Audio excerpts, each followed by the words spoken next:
Inuulan ng batikos ngayon si Kevin Kiambao matapos lumabas ang balita sa nakatakda niyang training papuntang Amerika at makakuha ng spot sa NBA Summer League.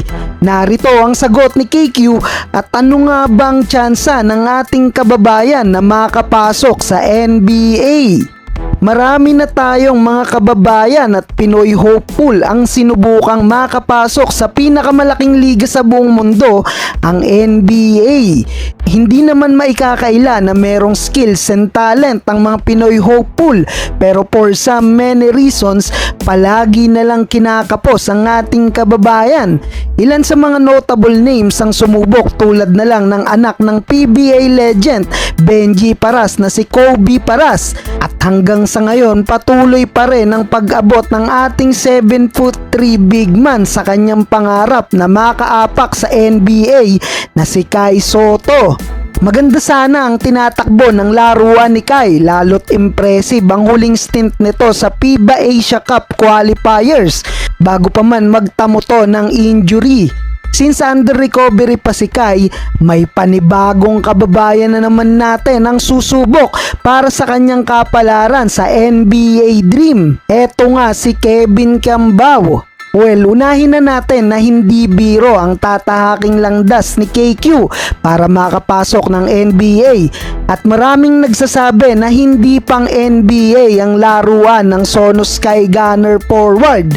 At ito ang sagot ni Kevin Kiambao sa mga critics: a slim chance is better than no chance. Mas mabuti pang sumugal kaysa mawala ang pagkakataon. Ano nga ba ang chance ni KQ sa NBA?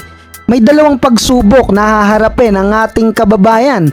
Una na nga dyan, galing siya ng KBL. Masyadong maliit lang ang tsansa na mapansin si KQ, lalo't unang-una hindi naman breeding ground ng NBA prospect ang Korean Basketball League, di tulad ng NBA Australia na may 13 players na galing NBL ang nakapasok sa NBA, including dyan ang 2 young superstar ng team nila ngayon na sila Melo Ball at Josh Giddey. Ayon pa sa mga sports analyst, standing of 6'4", mas mababa ng 3 inches ang height ni KQ sa NBA heights average. Pero ganun pa man, may pag-asa pa rin daw ang ating kababayan.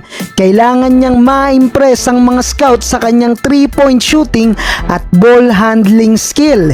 Isa sa maaaring magdala kay Kevin Kiambao ay ang kanyang depensa, dahil karamihan sa mga NBA teams ngayon ay pumapabor na sa mga player na isang defensive stopper.